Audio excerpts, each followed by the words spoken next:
Hello, good morning সবাইকে।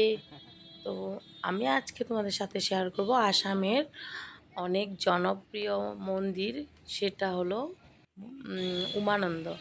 এটা আছে আসামের ব্রহ্মপুত্রর মাঝখানে, নদীর মাঝখানেই এই মন্দিরটা। তো আমরা এখন যাচ্ছি আমরা স্টিমারে যাব, মানে মাঝখানে। তো আমরা তো অন্য হেঁটে বা কোনো ব্রিজ দিয়ে যেতে পারবো না, এখানে ব্রিজও নেই। তো আমরা যাবো এখন স্টিমারে। তো এটা আমরা বুঝতে পারি নাই, আমরা প্রাইভেট স্টিমারে চলে গেছিলাম। গভর্নমেন্ট স্টিমারে গেলে আমরা 40 টাকাতে যেতে পারতাম, কিন্তু এখানে 200 টাকা করে নিয়ে নিয়েছে। তো বাচ্চাদের নেই, আমাদের বড়দের নিয়েছে।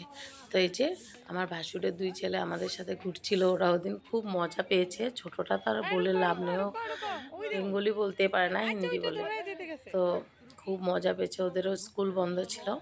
আমি অ্যাকচুয়ালি আমার ছেলের স্কুলটা বন্ধ মিলিয়েই গেছিলাম, কারণ অপারেশনের টাইমে অনেক দিন স্কুল বন্ধ হয়ে গেছিলো।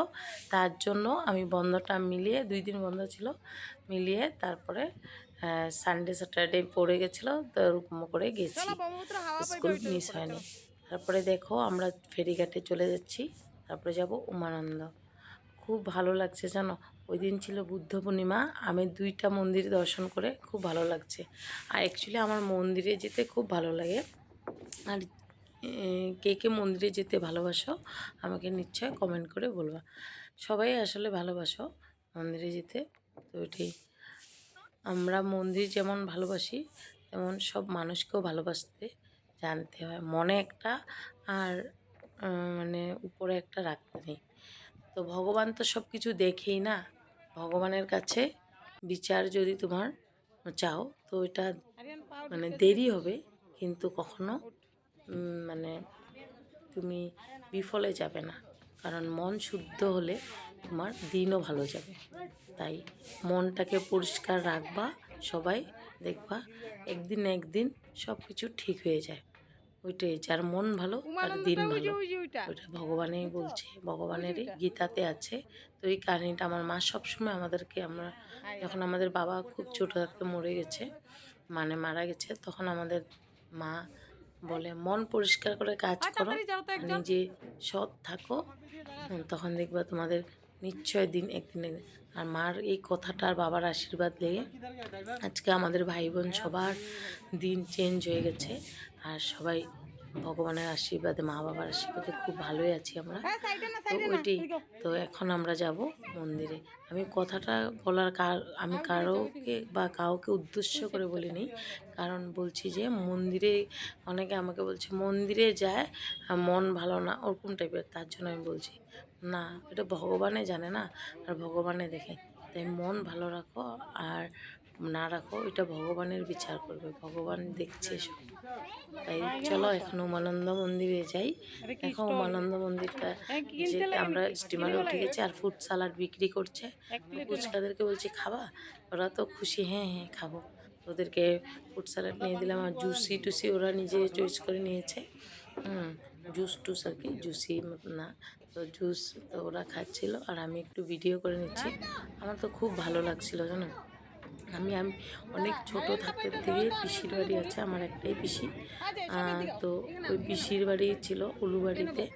তো পিসির বাড়ি ছোটো থাকতে যখন যেতাম, তো পিসি আমাদেরকে নিয়ে যেত কামাখ্যা মন্দিরে, তারপরে ঘুরতে পার্কে টার্কে নিয়ে যেত। কিন্তু কোনোদিনও উমানন্দ পিসিও বলে না, এমনি দেখাতো নদীর ওই দেখ উমানন্দ ওই যে মাঝখানে, কিন্তু যাওয়ার ভাগ্য হয় না। ভগবান যেখানে তোমাকে নিয়ে যাবে তুমি ওইখানে যাবে। তোমার যতই টাকা পয়সা যতই কিছু থাকুক না, কিন্তু ভগবানের যখন ইচ্ছে না হবে তখন তুমি যেতেই পারবে না। তো ওটাই, এই যে উমানন্দ মন্দির চলে এসেছে। আর একটা কথা বলি, সত্যি কথা, কিন্তু ভগবানের ইচ্ছে না থাকলে তুমি কোথাও যেতে পারবে না। আমার বড় দিদি কামাখ্যা মন্দিরে অনেকবার এসেছিল, কিন্তু ভিতরে দর্শনই করতে পারে না, ও উল্টে এসে যায় বা মাথা ঘুরিয়ে যায়, তো বাইরের থেকে চলে যায়। তো এমনই হয়, তো একবার মনে হয় দর্শন করছে, তো ওরকমই হয়। মানে আমরা মানুষ যতই বলি না টাকার গরম দেখায়, কিছু না জানো, সব বৃথা। আমাদের মন যদি ভগবানে যেখানে নিবে ওইখানে যাবার, যেটা ইচ্ছাতে করবে ওইটাই। আর ভুল ভ্রান্তি তো সবার মাঝে হয়, কেউ তো ভগবান না, দেবতা না, তো ওটাই। তো দেখো ওরা খুব খুশি, আরিয়ান আর আমাদের পুচকোটা মানে দীক্ষিত। তো এই যে দেখো মাঝখানে আর একটা বড় পাথর, ওই পাথরটা থেকে আমি আল্লাহ করছি, বলে কি এত বড় পাথর, এত বড় পাথর। আর গুয়াহাটি তাকে চিনতেই পারা যাচ্ছিল না, অনেক ওভারব্রিজ হয়ে গেছে।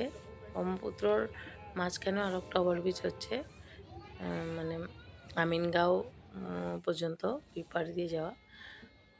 তো এই যে দেখো আমরা মন্দিরে উঠছি, চলে এসেছি আমরা। এই যে নিচে দেখাচ্ছি অনেক উঁচু সিঁড়িটা, সত্যি একবার ভাবলাম কেন আসলাম আজকে, দুইটা মন্দির একসাথে, অনেক ক্লান্ত হয়ে গেছি, কালকে আবার ডাক্তার দেখাবো। তারপরে উঠে মানে হাঁপিয়ে গেছি, উঠে পরে রেস্ট করে জল টল খেয়ে তারপরে ভিতরে মন্দিরে মানে দর্শন করলো। মানে আমরা কোনো অন্য বাজে জিনিস খাইনি, আমরা কামাখ্যা মন্দিরে যেটা ভোগ হয় ওটাই খেয়েছি। ওই যে রূপওয়ে মন্দিরের ভিতরে গিয়ে বসে আমরা উঠাচ্ছিলাম, বাচ্চাদেরকে রূপে উঠাবো ভাবছিলাম, কিন্তু সময় হয়নি। মন্দির ঘুরে যেতে যেতে মানে আমাদের হয়ে গেছিলো, কিন্তু স্টিমারটা আসতে দেরি হয়ে গেছে, 4:30 এসেছিলো, তো 5টা বেজে গেছে। তার জন্য আমরা বলছি না আজকে না, অন্য দিন আবার আসবো। তো এই যে মন্দির উপরে বসে টসে রেস্ট করে তারপরে ভিতরে মন্দিরে আবার যাচ্ছি।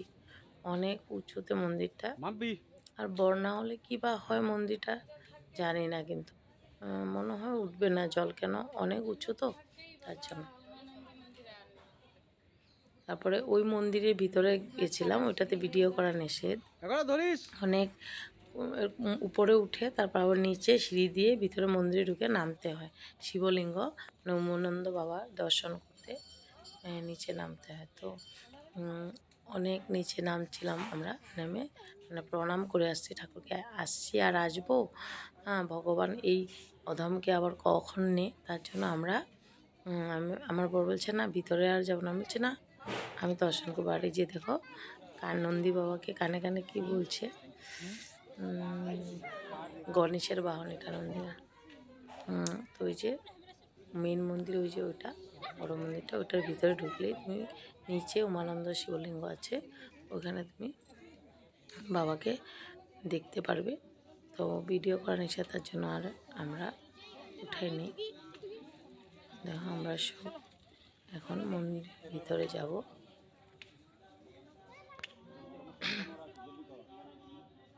কি গরম ছিল, পাকাগুলোতে হাঁটা যাচ্ছিল না, কি গরম।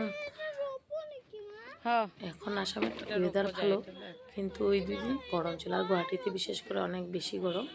আমাদের যোরহাটে এত গরম নেই, আছে যোরহাটেও গরম, কিন্তু গুয়াহাটির আন্দাজে অনেক কম।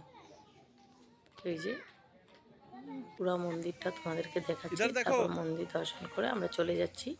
এই যে সিঁড়ি দিয়ে নামছি, আমরা নিচে গিয়ে, তো এখন আমাদের স্টিমার চলে আসবে আর আমরা চলে যাব রুমে, মানে দাদার ঘরে। আজকে আর মানে যদি বাড়োয় রাত্রে বাড়বো, আর এখন যে একটু রেস্ট করব। আরিয়ানকে বুঝিয়ে বুঝিয়ে নিয়ে গেছিলাম, কারণ এই হাতে দেখছো একটা হ্যান্ড ফ্যান, ওইটা দুজনকে 2টা কিনে দিলাম, কিন্তু আরিয়ানেরটা দীক্ষিত আবার একটু নষ্ট করে দিয়েছে। তো আরিয়ান বায়না করছে আমাকে আর একটা নিয়ে দেবো, তো আমি বলছি ঠিক আছে আমরা যাওয়ার টাইমে নিয়ে দেবো। তারপরে যে স্টিমারে উঠে গেছে, আর দেখো ওই দাদাটা গান গাচ্ছে, ও কিন্তু লঙ্কার হয়।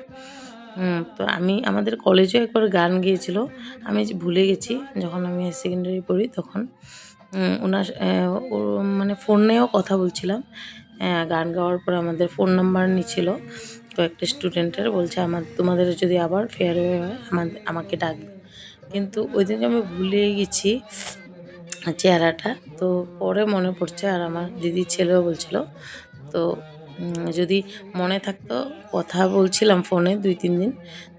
তো ভিডিওটা কেমন লাগলো বলবা, লাইক শেয়ার সাবস্ক্রাইব।